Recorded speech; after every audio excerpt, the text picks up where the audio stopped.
This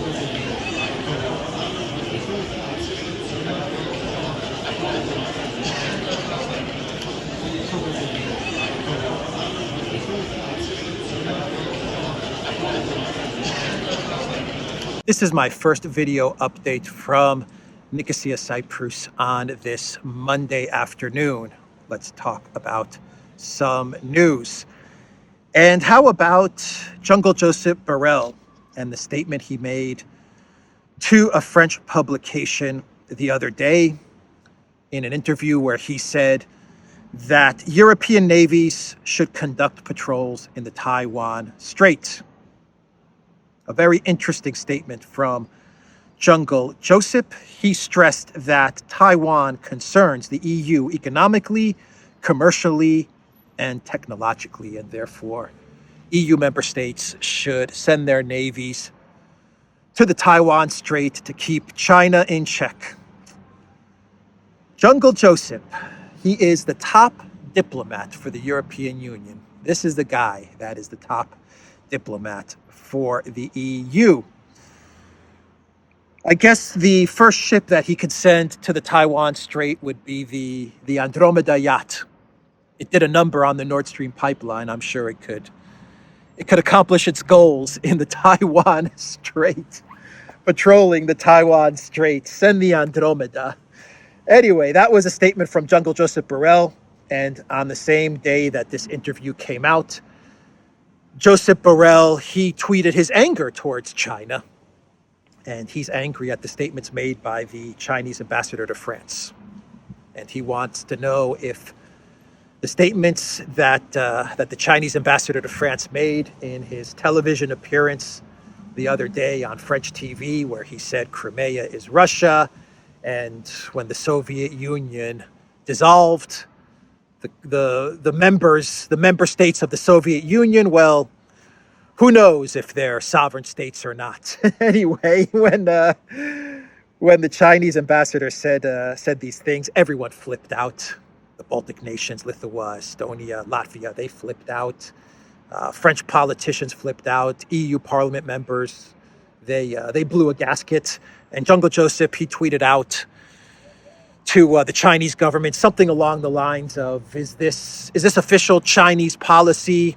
Explain yourselves. That's what Joseph Borrell tweeted to the Chinese. The Chinese, since that statement from the embassy went viral, the Chinese government, they said that their policy towards Crimea remains unchanged. That was their statement. But I find it interesting that the European Union, they're losing their minds off of this statement from the Chinese ambassador to France about territorial integrity, sovereignty, and Crimea being a part of Russia.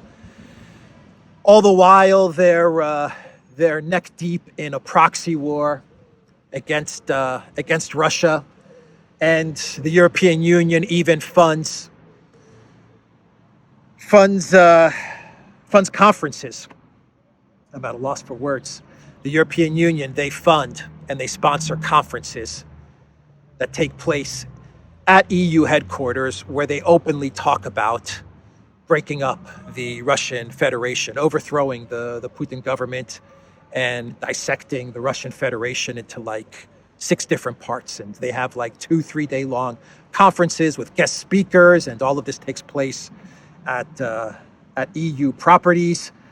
And it's all funded and paid for by the EU and EU slush funds and organizations connected to the European Union.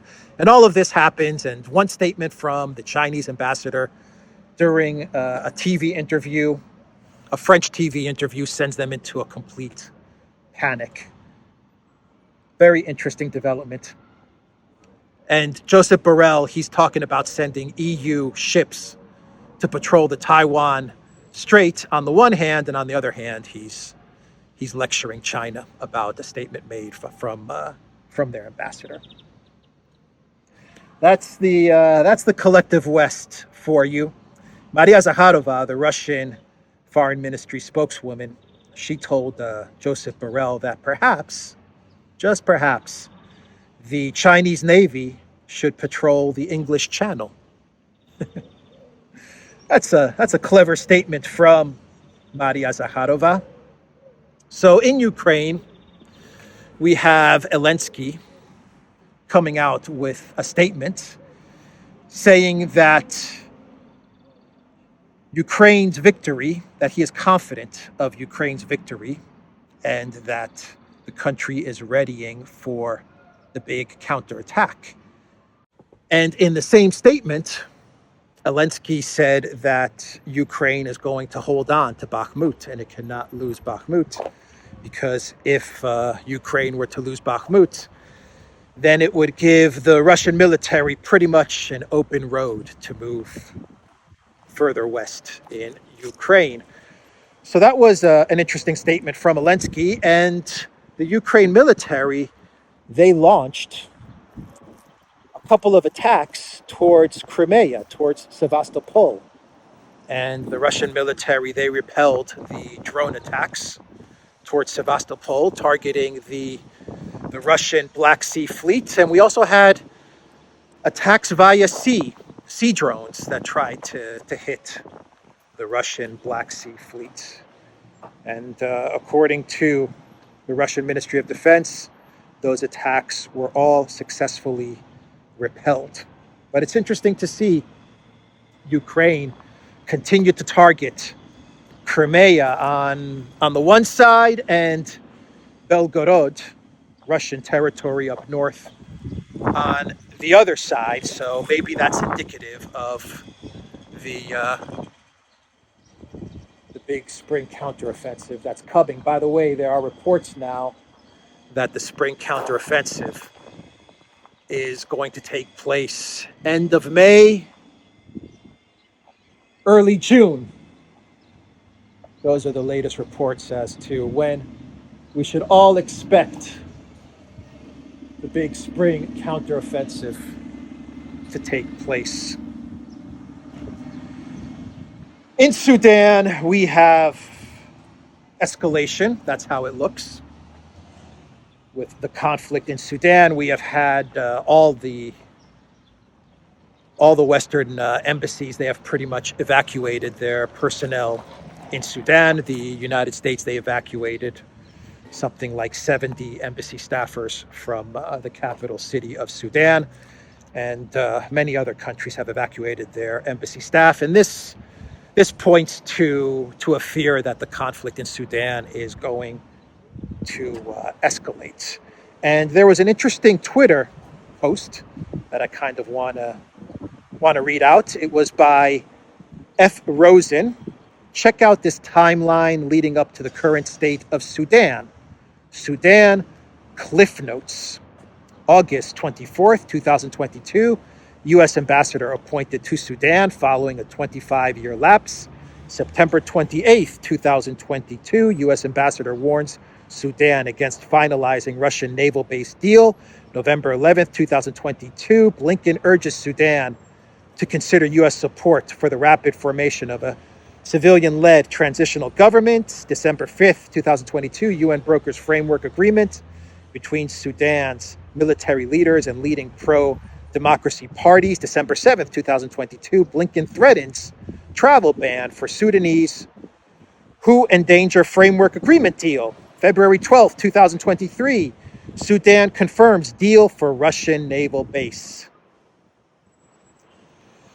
Key players, Lavrov and Borrell. That's the key date. February 16th, 2023, Biden admin sends $288 million in humanitarian aid to Sudan. March 9th, 2023, Victoria Nuland visits Sudan to discuss democracy. April 8th, 2023, conflict escalates between Sudanese armed forces under General Burhan and paramilitary group the RSF under Dagalo. And finally, April 22nd, 2023, the U.S. evacuates Sudan. $288 million in U.S. money given to Sudan. Don't you dare go ahead with that Russian naval base. Blinken threatens Sudan. And then Victoria Nuland makes a trip to Sudan to discuss democracy. And magically, Just magically, we get this conflict breaking out in Sudan. But we should not blame Victoria Nuland. Never blame Victoria Nuland. She is just a small town girl with a big, big dream to destroy the Russian Federation. A small town girl with a big dream. Living in this lonely world, she took the midnight train going anywhere. And that's where she met her husband, Robert Kagan, who was a small town boy born and raised in South Detroit. And he took a midnight train going anywhere, and together they formed the Project for a New American Century, and they became chief neocons. So that's what's going on in Sudan. An excellent summary, cliff notes connected to the conflict in Sudan. Let's make this a quick video for today, and let's do a clown world and wrap this video up. And for this clown world, we head back to Twitter and the Twitter blue checkmark saga. And in a video I did a couple of days ago, I talked about how many Hollywood actors and celebrities were whining and complaining about losing their blue check mark, or not wanting to pay the $8 a month to keep their blue check mark. And they were whining to Elon Musk about it. And Elon Musk, he had a tweet complaint sent to him by Charlie Sheen, and Charlie Sheen kind of mocked Elon Musk and made fun of Elon Musk's SpaceX rockets and stuff like that. And he wanted his blue check mark, and Elon Musk, he gave Charlie Sheen a blue check mark, free of charge. And Charlie Sheen, he tweeted to Elon Musk and said, "Thank you, good sir." And Elon Musk said, "You're welcome." And so Elon Musk is starting to hand out free blue check marks to various celebrities, or I guess you could call Charlie Sheen a one-time has-been A-list celebrity. I'm not sure what he's been up to over the past five or 10 years, but that's what happened with Charlie Sheen. And another person that Elon Musk gave a free blue check mark to was Stephen King. Now, Stephen King, he was prank called by Vovan and Lexus about 6 months back. And Stephen King, not knowing who Stepan Bandera was, Vovan and Lexus, they baited Stephen King into praising Stepan Bandera. And Stephen King had no idea who Bandera was, but he was talking up how cool and how good Bandera was during the prank call. And then afterwards, Stephen King realized, or he was told, who Stepan Bandera was and the atrocities that Bandera committed. And Stephen King, he tried to walk it back a bit, but anyway, it was one big PR disaster, one big PR mess. But Stephen King, he got a free blue check mark from Elon Musk, and he tweeted this to Musk. He said, "I think Mr. Musk should give my blue check to charity. I recommend the Pritula Foundation, which provides life-saving services in Ukraine. It's only $8, so perhaps Mr. Musk could add a bit more." And then Elon Musk replied to Stephen King by saying, "I've donated $100 million to Ukraine. How much have you donated?" And in parentheses, he says, "We turned down the DOD money," by the way, in reference to the Department of Defense and the Starlink money and stuff like that. So a clever response from Elon Musk to Stephen King. But Elon Musk is confirming that he gave $100 million to the Elensky regime. He's actually bragging about it, which goes to show that even the smartest, the wealthiest of all oligarchs, the richest man in the world, can be conned by the Elensky grift. Sure, $100 million for Elon Musk is probably like a coffee for me and you. It's probably like buying Elensky a coffee, but still, it's $100 million. It's $100 million that could have been put towards 1,000 other much better causes rather than handing it over to Elensky. But, you know, the propaganda is, it's heavy. It's heavy and constant, and even Elon Musk falls for the Elensky give me money con. And he gave 100 million. Anyway, that's the video, everybody. theduran.locals.com. We are on Rumble, Rockfin, ODYSEE, BitChute, and Telegram. And go to the Duran shop, 10% off. Use the code GOOD DAY. Take care.